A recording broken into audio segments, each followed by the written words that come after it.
या देवी सर्वभूतेषु शक्तिरूपेण संस्थिता नमस्तस्यै नमस्तस्यै नमस्तस्यै नमो नमः।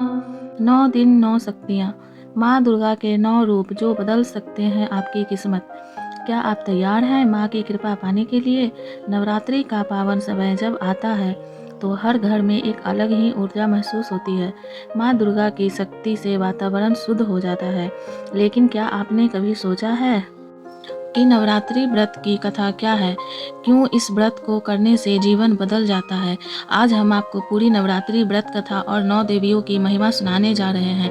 इस कथा को ध्यान से सुनिए क्योंकि यह केवल कहानी नहीं बल्कि जीवन बदलने वाला रहस्य है। बहुत समय पहले की बात है। एक बार देवर्षि नारद जी ब्रह्मा जी के पास गए। उन्होंने विनम्रता से पूछा, हे प्रभु, नवरात्रि व्रत क्या महत्व है? इस व्रत को करने से मनुष्य को क्या फल मिलता है? तब ब्रह्मा जी मुस्कुराए और बोले, नारद, तुमने बहुत अच्छा प्रश्न किया है। मैं तुम्हें एक ऐसी कथा सुनाता हूँ जिसे सुनकर हर कोई धन्य हो जाता है। एक नगर में एक गरीब ब्राह्मण रहता था। वह बहुत ही धर्मात्मा और सत्यवादी था। उसके एक बेटी थी जिसका नाम सुबती था। वह बहुत ही सुंदर, सरल और संस्कारी थी। लेकिन एक दिन क्रोध में आकर ब्राह्मण ने अपनी बेटी की शादी एक कुष्ठ रोगी से कर दी। यह सुनकर पूरे नगर में हाहाकार मच गया। युवती के जीवन में दुखों का पहाड़ टूट पड़ा। लेकिन युवती ने कभी अपने भाग्य को दोष नहीं दिया। उसने भगवान और माँ दुर्गा पर पूरा विश्वास रखा। एक दिन किसी साधु ने उसे नवरात्रि व्रत के बारे में बताया। उसने कहा, अगर तुम सच्चे मन से माँ दुर्गा का व्रत करोगी तो तुम्हारे सारे दुख खत्म हो जाएंगे। युवती ने उसी दिन संकल्प लिया। उसने पूरा नियम और श्रद्धा से नवरात्रि का व्रत शुरू किया।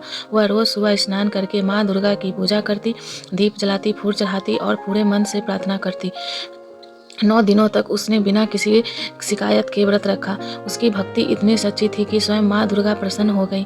नवमी के दिन माँ दुर्गा उसके सामने प्रकट हुई। युवती यह देखकर भावुक हो गई। माँ ने कहा, बेटी, मैं तुम्हारी भक्ति से बहुत प्रसन्न हूँ। तुम जो चाहो वर मांग सकती हो। युवती ने हाथ जोड़कर कहा, माँ, मेरे पति को स्वस्थ कर दीजिए, उनका रोग समाप्त कर दीजिए। माँ दुर्गा ने आशीर्वाद दिया। कुछ ही समय में उसका पति पूरी तरह स्वस्थ हो गया। उसने जीवन में खुशियाँ लौट आई।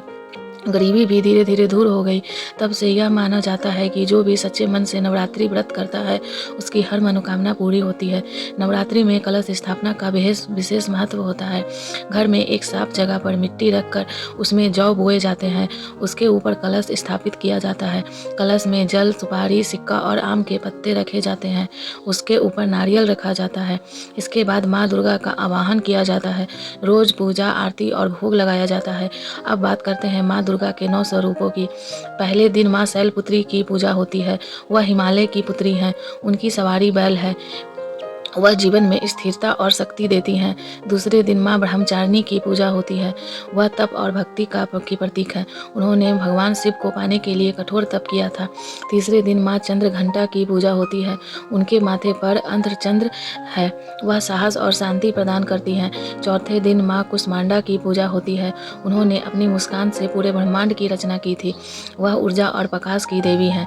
पांचवें दिन माँ स्कंद माता की पूजा होती है। वह भगवान कार्तिकेय की माता है। उनकी पूजा से बुद्धि और ज्ञान मिलता है। छठे दिन माँ कल्याणी की पूजा होती है। उन्होंने महिषासुर का वध किया था। वह शक्ति और विजय की देवी हैं। सातवें दिन माँ कालरात्रि की पूजा होती है। उनका स्वरूप भयंकर है लेकिन वह भक्तों की रक्षा करती हैं। वह सभी बुराइयों का नाश करती हैं। आठवें दिन माँ महागौरी की पूजा होती है। वह शांति और सुंदरता का प्रतीक है। उनकी पूजा से पापों का नाश होता है। नौवें दिन माँ सिद्धिदात्री की पूजा होती है। वह सभी सिद्धियाँ प्रदान करती हैं। देवताओं ने भी उनकी पूजा करके शक्तियाँ प्रदान प्राप्त की हैं। नवरात्रि के ये 9 दिन केवल पूजा के नहीं हैं, ये आत्मशुद्धि और आत्मबल बढ़ाने का समय है। जो भी सच्चे मन से माँ की आराधना करता है उसका जीवन बदल जाता है। माँ दुर्गा हर भक्त की पुकार सुनती हैं। बस ज़रूरत है सच्चे विश्वास और श्रद्धा की। अगर आप भी अपने जीवन में सुख, शांति और सफलता चाहते हैं तो इस नवरात्रि व्रत को जरूर करें। पूरी श्रद्धा और विश्वास के साथ माँ की पूजा करें। आपकी हर मनोकामना माँ पूरा करेंगी। जय माता दी।